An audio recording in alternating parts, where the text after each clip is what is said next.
This program is made possible in part by the University of Wisconsin-Milwaukee, one of America's top research universities, preparing students for today's interdependent world with internationally focused academic and outreach programs.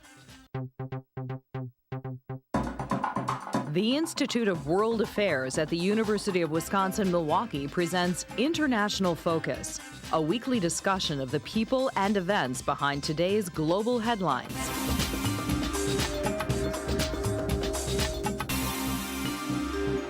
Now, here's your host, Doug Savage. Welcome to International Focus.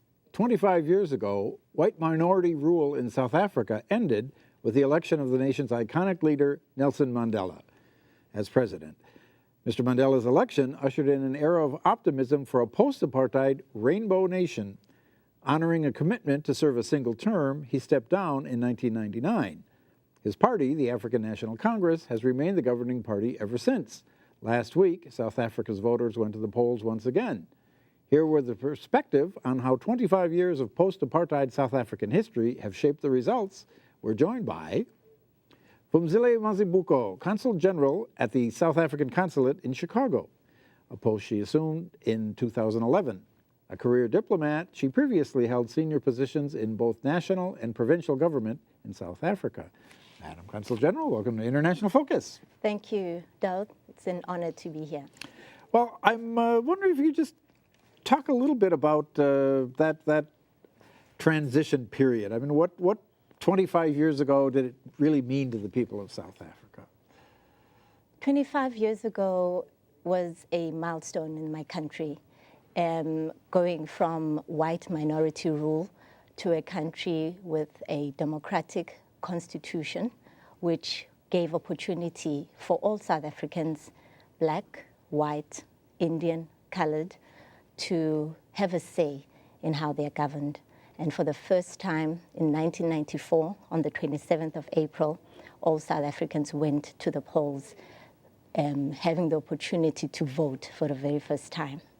My grandmother was 70 years old at that time, and she was one of millions of first-time black voters that at the time had to be educated on what a ballot looks like because they'd never voted before.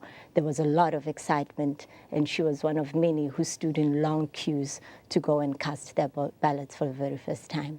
It was a period of hope, a period where we were expecting a new South Africa, and it was a time when Nelson Mandela had just been released from prison 4 years before. So South Africa had really come from the brink and had this new opportunity, and 1994 really was the highlight. Well, and it's significant that the ethos at the time was this idea of a rainbow nation. You know, F.W. de Klerk was part of the Mandela government. So yes. Talk a little bit about how that happened. F.W. de Klerk was the president of South Africa, and he played a pivotal role in bringing South Africa to a negotiated settlement.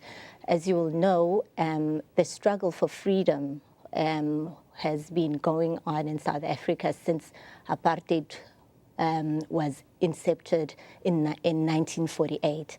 But even before that, you had segregation as a policy, separating black people from white people, and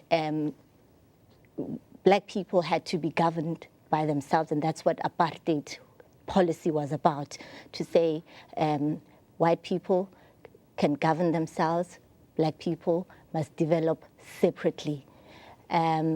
President de Klerk had the courage to turn the tide because of maybe international pressure that he had, because the apartheid government had become a pariah in the international community.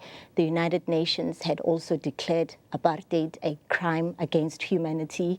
The United States and many other countries who had supported the government were also under pressure to divest and pull out their resources from apartheid South Africa. So the white minority government, which President de Klerk headed at the time, was under pressure to really bring about change. But they needed partnerships, and they did that through a negotiated settlement, talking to all parties in South Africa, including the African National Congress, which was the party of Nelson Mandela.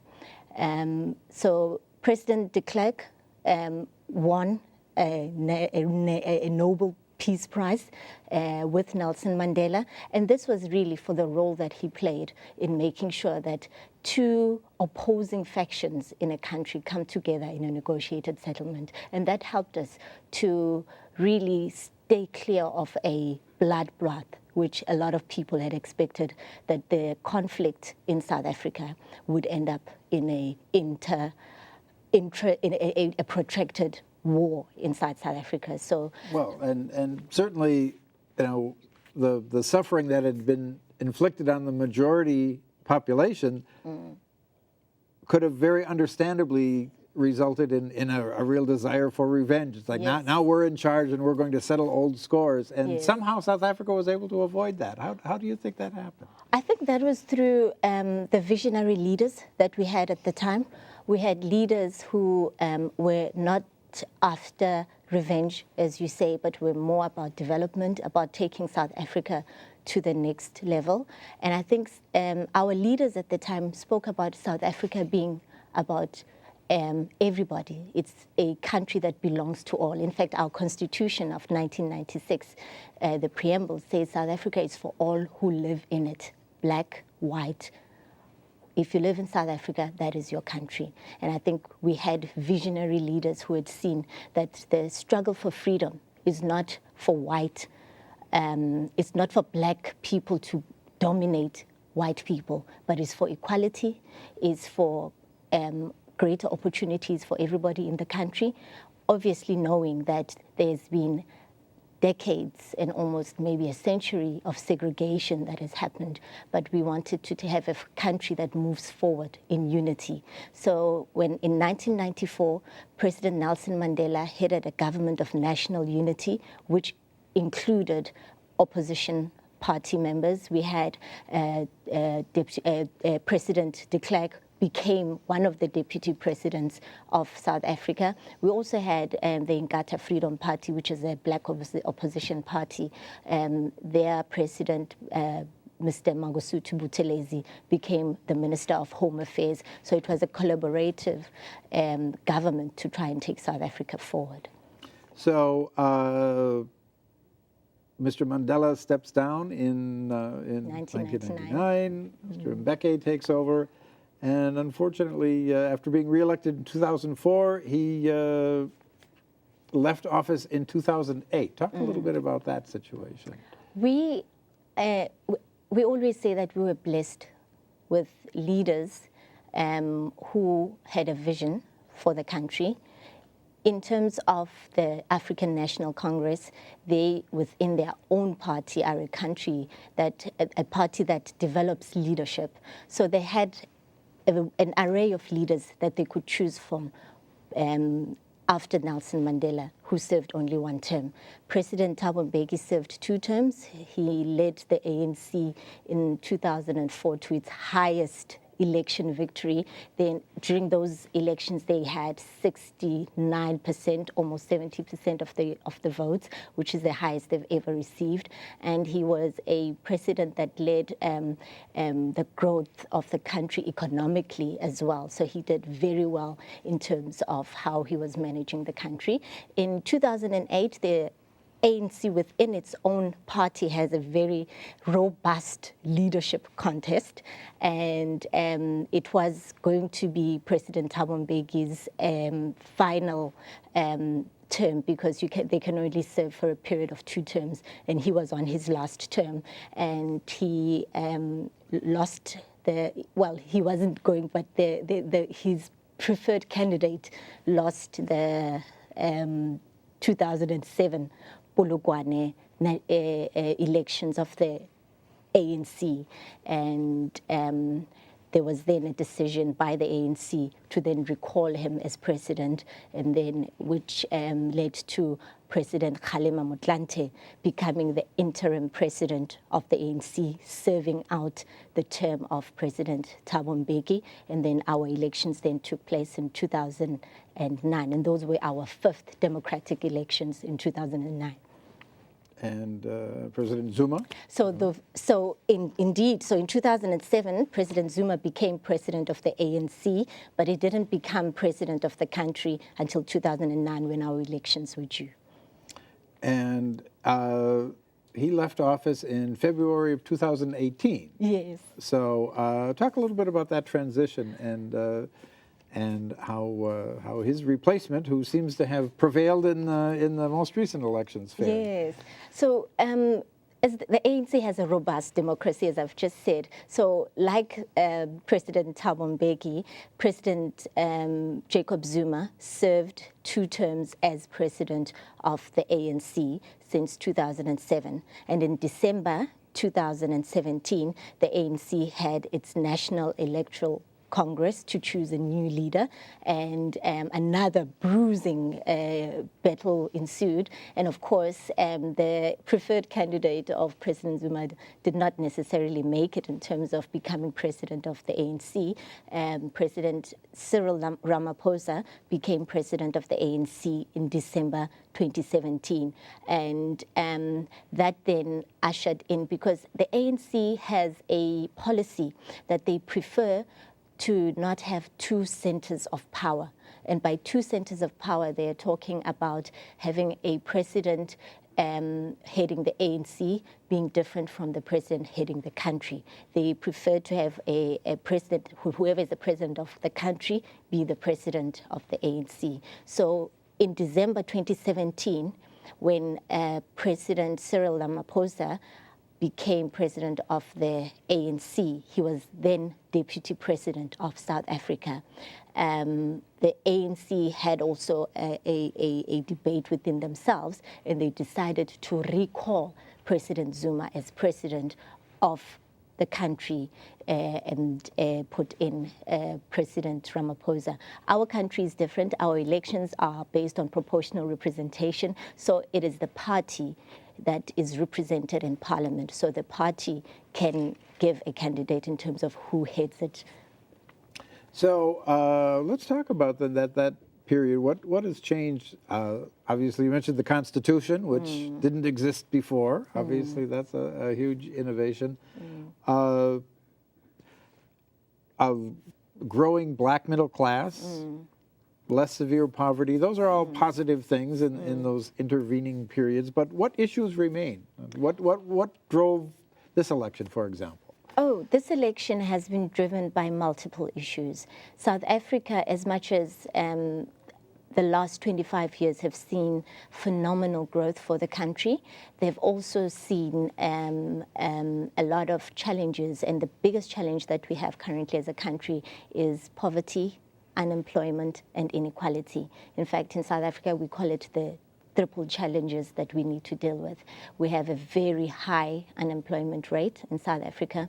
I think I saw a statistic recently for those aged 15 through 34. It's nearly 40%. It's nearly 40%. It's almost, almost 40%. But generally, we talk about 27% unemployment in South Africa, which is a very high unemployment, especially in light of the fact that our country is 57 million people. So if you look at other countries around the world, we have the highest rate based on our popularity, based on our population. So the issue of bringing jobs to the people and improving the economy has been central to the election.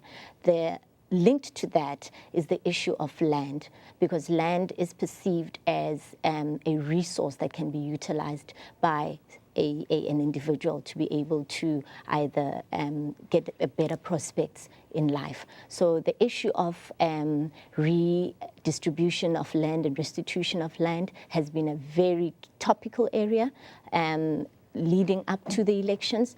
Also because there's been a perception that in the last 25 years, government could have done much more in land reform process. So, and obviously animating that is the question just demographically of who owns the land and who does not, right? Yes. So in some ways, this is sort of a legacy of the apartheid era. Yes, it's a definite legacy of the apartheid era. If you look at the statistics that talk about 70% of the land being owned by 10% of the population, which is the white population, and the rest of the population, which is almost 80% of the population, having less than 27% of the land. And that then feeds into the issues of the current, the way our country is partially developed. You find that our black masses still have to travel long distance to get to opportunities which are mainly in town. So they are living in squalid squatter camps. So there's a lot of important issues that the government has to deal with. Yeah, black unemployment is 4 times that of white unemployment. Yes. White average family income 6 times that of black family income. Definitely, definitely. And that is a definite legacy of apartheid, which also stemmed from the quality of education that was provided to the black majority. You had a different system. You had a system that was geared to support 10% of the people. So post 1994, the government had to provide resources to 100% of the population. And it's been, in some of the areas, in terms of bringing electricity, sanitation to a lot of the communities, from rural communities to township areas, the government has done very well in those programs, but there's some other programs where the government can still do much more. So we hear a lot about the term of the born frees. Those are the South Africans who are born post-apartheid. How does their relationship with the ANC and the government and political class generally differ than that of their parents or grandparents? That's a wonderful question. You know, last year we were celebrating 100 years of Nelson Mandela. And it was an opportunity for us as South Africa to reflect on the legacy of Nelson Mandela and what it is that he gave to us, he bequeathed us as a country. And I know that the born frees have a less admirable perception of Mandela, and we picked that up a lot last year, in that they say he did wonderfully in terms of bringing us political freedom. But when it comes to economic and social rights, there's a lot that Nelson Mandela did not do. So older people perceive Nelson Mandela as a saint, somebody who could do no wrong, and he's very well revered. But the younger people are talking very openly about the maybe the negotiated settlement gave away a little bit too much in terms of guarantees to the white minority, and juxtaposing that to what needed to happen for the black majority.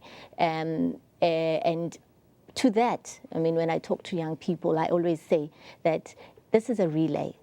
I don't think Nelson Mandela had all the solutions, and he literally did what he could, and he was a visionary leader for us for that particular time. Now the baton has fallen to the next cycle of leadership to take the country to the next step, and I think that's where we need to focus on. Well, and certainly there are examples in the neighborhood, if you will, Yes. where a more punitive approach was taken that basically resulted in the flight of foreign capital, and Yes. that's certainly an issue that South Africa seems largely to have avoided. And it's certainly an issue that we've learned from. And with the land reform debate, it's one of the top issues in mind, because most of the time when the land issue gets to be discussed, we're very wary to say, let's look at what happened around the region. What examples do we have of land reform that has happened and has happened successfully? So we would like to create a pattern of land reform that will be successful, that will not disrupt our economy, that will not disrupt our food resources, that will ensure that we continue on a path to grow while making sure that people also get access to resources and get to utilize the land. Challenge in South Africa is that a lot of the land still lies fallow and is owned by people who are no longer living in South Africa. Some of them are living abroad. So you find that the state needs to do a proper land audit so that we know how land is being utilized and how it can be properly redistributed so that it does not lie fallow. Another key, obviously, to development everywhere in the world is education. So talk a little bit about the experience of the average born-free South African in terms of access to university or other forms of education. You know, the education has been central to the new South Africa in terms of providing opportunities for Black young South Africans who otherwise would not have had opportunities. South Africa has a National Development Plan 2030, which is really focusing on providing opportunities for young Black people and making sure, for instance, that we have postgraduate and master's and PhD level students. We talk about having 5,000 by the year, 5,000 PhD graduates, Black, by the year 2030. And I think part of the partnerships that we're trying to look for within the United States are really geared towards supporting that program. And the young Black South African today, if they are coming from a certain income bracket, can go to tertiary university for free at state's expense. And I think there's very few places in the world where that happens. Our government has, at the basic education level, no fee-paying schools so that more young people can be able to have access to education. So the program for the government has been to open up opportunities and access for previously disadvantaged communities who did not have any opportunities at all. The government has also has also built new universities in far-flung areas of the country where there were none. We have a Sol Plaatje University in our Northern Cape province, which is in the Northern Cape part of South Africa. And we also have a university called the University of Mpumalanga, which is in the eastern part of South Africa. These are all universities that have been built in the last 5 years and are focusing really on being in rural areas where people will be serviced better. So let's bring the focus out a bit and talk a little bit about what South Africa means to the continent. Wow, you know, South Africa, since its freedom in 1994, has tried to really be a responsible member of the international community. Our foreign policy is geared towards Africa. In fact, the centerpiece of our foreign policy is on Africa. We talk about creating a better life in a better Africa and a better world. So there's no way South Africa can ever succeed if the rest of the African continent does not succeed. We have played a very pivotal role in the Organization of African Unity then, and when it became the the African Union, we were still playing an even major role in the security and development of the African continent. The last head of the African Union was a South African, Dr. Dlamini Zuma, who was our Minister of Foreign Affairs, and she introduced the policy and came up with Agenda 2063, really talking about the type of Africa we want to see. We talk about silencing the guns by 2020 and moving Africa from being a zone of underdevelopment to a zone of peace and development. And we believe that the only way we can succeed and develop is when there's peace on the African continent. In every area where we are, we champion the African agenda. We are currently the members, non-permanent members of the United Nations Security Council. We started in 2019. We'll be there for a term of 2 years until next year. And part of what we want to see is greater collaboration between the United Nations Security Council and the African Union in making sure that the issues that are still outstanding on the African continent are resolved. So we've got just about a minute left, but I wonder if you could just comment on sort of the dynamics between this growing Black consciousness in society versus the Mandela era of the Rainbow Nation. You know, I think the Black consciousness in society is really it's not in a dichotomy from what is the Rainbow Nation was about. I think the Black consciousness is talking about loving yourself as a Black person and understanding and being okay with who you are, but it doesn't necessarily say hate someone else. The Rainbow Nation, we still are a Rainbow Nation. In fact, our President Ramaphosa believes in the Rainbow Nation. Just 2 weeks ago, he was talking to young white people, saying there are opportunities for them in South Africa. They must remain in South Africa. They must not leave the country.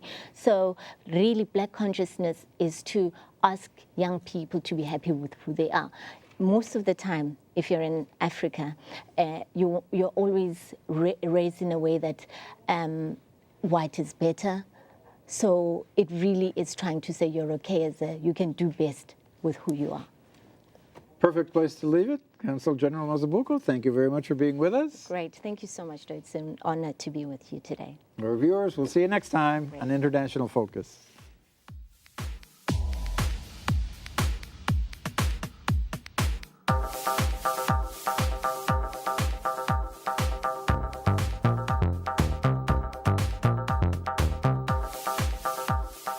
This program is made possible in part by the University of Wisconsin-Milwaukee, one of America's top research universities, preparing students for today's interdependent world with internationally focused academic and outreach programs.